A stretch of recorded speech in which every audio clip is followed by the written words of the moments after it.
যাবলৈ ওলাইছোঁ গাঁৱৰ মন্দিৰৰ পৰা আহোঁগৈ। চাইকেল উলিয়াই লৈছোঁ। চাইকেলখন থাকিলে বাইকখন অলপ দিন চলোৱাই নাযায় মানে। মনটো বেয়া লগা হৈ গ'ল। গছজোপা নোহোৱাৰ পৰা আগৰ পিছত দেখাইছিলোঁ মই গছজোপাটো নাইকিয়া হৈ গ'লগৈ। কিবা এটা মানে তথাপিও মন্দিৰতে সেৱা এটা কৰি আহোঁ। আৰু মন্দিৰ আহি পালোঁ, চাকি জ্বলালোঁ। আজি মানে দাদা দুজনমানে সেই গছডাল পৰাৰ কাৰণে শৰাই এখন দিছে। গছজোপা থাকোঁতে মন্দিৰ ভাগো বৰ ঠাণ্ডা হৈ আছিল আৰু দেখিবলৈ বৰ ধুনীয়া হৈছিল। এইজোপাই সেই গছজোপা নোহোৱা হৈ গ'লগৈ। মনটো বৰ বেয়া লাগে। মন্দিৰৰ পৰা আহিলোঁ আৰু এতিয়া অকণমান বাগানখন অকণমান দেখাওঁ। সেইটো আমাৰ সন্মুখৰ ছাইডটো, এইটো মানে সিদিনাখন এইখিনি দেখাইছিলোঁ। এইখিনি মানে ৰ'ব ছেম ষ্টাইল দিব বিচাৰিছোঁ। মানে এই ওপৰৰখিনিটা ওপৰকেইটা মানে এইটো ফাৰ্ণ আছে ওপৰত, এইটো ফাৰ্ণ আছে আৰু লগত এইটো ৰেলিয়া আৰু এইটো ইয়াৰ নামটো নাজানো মুঠতে।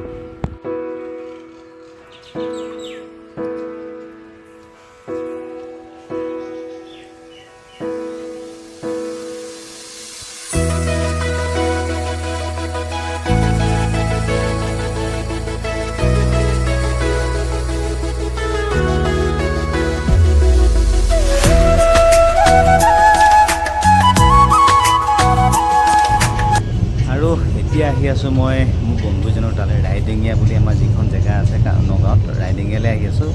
বহুত দিন চেছ খেলা নাই, চেছ খেলিবলৈ আহি আছোঁ। আৰু বিৰিঞ্চিডোখৰ আহি পালোঁ, দুগেমমান খেলিলোঁ।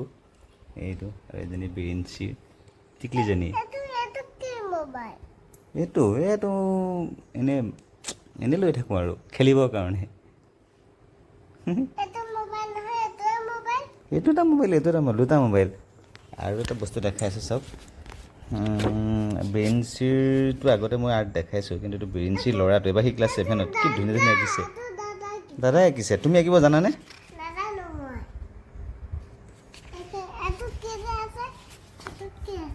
মানে বহুত তাৰ এইটো এটা ধুনীয়া আঁকিছে দিয়া।